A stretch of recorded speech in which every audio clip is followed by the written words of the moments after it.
So, War of the Worlds is becoming relevant again, with this new BBC miniseries releasing soon and several big YouTubers having covered the 2005 Spielberg film. I figured now was as good a time as any to do a review of sorts of the obscure 2012 War of the Worlds animated film, War of the Worlds Goliath.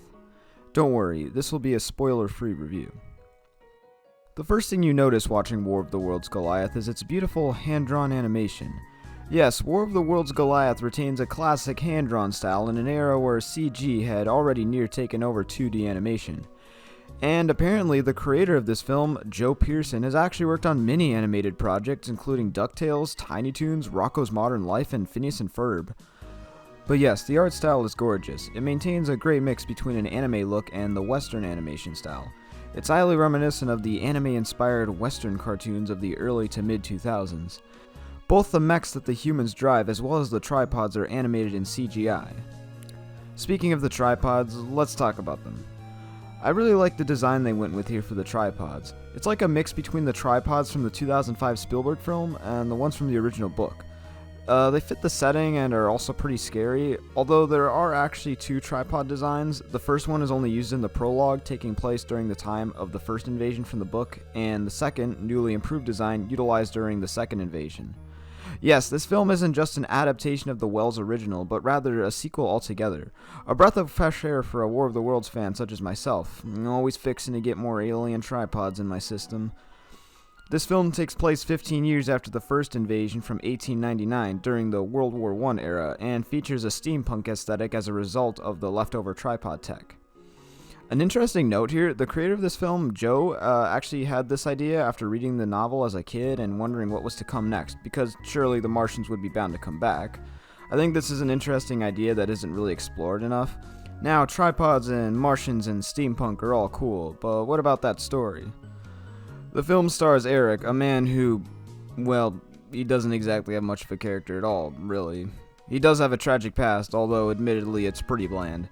It more so serves to set up a reason for the protagonist to really hate the Martians and have that vendetta against them. Though I feel the problem with this backstory and many other tragic pasts is that they rely too heavily on common knowledge, as in everyone knows why this thing is sad and thusly it doesn't really evoke any real emotion. And as far as emotions go, this film does have somewhat of a numbness in this regard. It's very apparent to me that this is a War of the Worlds film and only that. This definitely isn't a movie about characters. The main appeal here is the aesthetic and the battle scenes. Most of these characters just don't really grab me and rely on pretty standard film tropes. There's the protagonist with a tragic past, the hot, independent blondie, the jerk who's always hitting on her, etc. And the whole thing with the blonde girl and the dude always hitting on her, it feels so irrelevant. I'm not even sure why it was necessary to have in the film. Some of these scenes between these two just make no sense. Like when they're all at the bar together and this guy is just kind of asking a basic conversation question. So, I hear your father owns a railroad. And the girl just gives the most ticked off expression before saying, no, he owns two. And it's like, who am I supposed to sympathize with here? I thought the dude was supposed to be the jerk here. The characters aren't notably bad by any means, but certainly not anything good either. It's just enough to carry the plot forward and not much. The plot itself, well, I'm a bit mixed on. This is definitely a humanity fuck yeah film. It's very reminiscent of Independence Day if you've ever seen that movie. Definitely a fun, rabble-rousing film, and one of the few that'll make you proud to be a human. Teddy Roosevelt being one of the military leads was also a nice touch, and yes, Teddy Roosevelt is actually in the film. With it taking place in the very early 20th century, the history of that era stays relatively accurate. While being a film about a Martian invasion, it's also one about the political conflict amongst the humans, all the conflict between England and America during the lead up to World War I. It's an interesting plot element, however, you'll have to suspend your disbelief as it doesn't really make a whole lot of sense that after the huge changes in human history brought about by the Martian invasion, that World War I would still have happened the way it did. Regardless, it still offers an interesting means of spicing up the story, even if it's a little nonsensical. However, one area where I find it hard to suspend my disbelief is the fact that a lot of the humans seem to care more about their war than the war against the Martians. Literally, the entire human race is at stake and you still want to fight England? I don't buy it. In general, there's a pretty significant lacking of presence given to the return of the Martians. There's almost no build-up. Their return is anticlimactically revealed a mere 20 minutes into the film, and the tripods just kind of show up shortly after.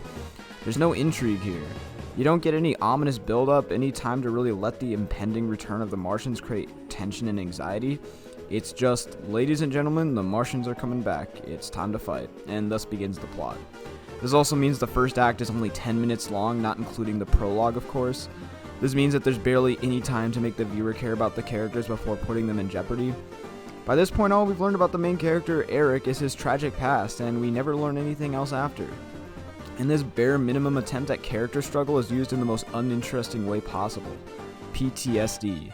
You know what I'm talking about. Character experiences traumatic event in the prologue, gets flashbacks during pivotal moments in the story, yeah. Now, unoriginality isn't the worst thing ever. It's all about execution. But the execution isn't anything special either. Eric doesn't really have an arc here. There are no distinct intervals in the plot where he slowly either overcomes his trauma or at the very least copes with it. The only bearing on the plot that his trauma might have that I can think of would be his decision to fight the Martians as opposed to helping some of his allies with the war. But that just seems like common sense to me. Like I said, the human race is at stake here. Why on earth would a human war be prioritized over the extinction of all life on the planet? I feel like this plays into the flaw I mentioned earlier about the lack of presence given to the Martians. The absence in priorities for dealing with the alien threat just trivializes them. The Martians feel more like an inconvenience than an impending force until much later. Which isn't to say that the Martians lose their cool factor by any means. Just because they aren't as scary as they are in the book doesn't mean that they still don't make for a decent threat. Their weapons are powerful enough for one, to ensure that they pose a decent challenge for the humans. In here, they're more of a rival than impending force of doom. The battle scenes certainly are well executed enough to make this a fun film to watch, and at the end of the day, that's what this film is. It's fun. It isn't the most dramatic piece of work to ever exist, but that's okay, because that isn't what it's trying to be. What this film sought to accomplish from the start was create a what-if scenario to accompany the H.G. Wells original, and that it accomplishes. The amazing visuals and cool action alone make this film worth watching. It's a movie about shallow characters, cheesy yet endearing speeches about the human race, bar fights, and large-scale alien battles. I definitely recommend giving this film a watch. And hey, Joe Pearson did mention having a rough draft written for a sequel to this film, what with a fairly open-ended ending to the movie. So who knows, maybe we could expect a sequel someday. You can find this movie on Netflix and on Blu-ray for a fairly cheap price. War of the Worlds Goliath is an easy recommendation for me to fans of War of the Worlds and animation enthusiasts alike.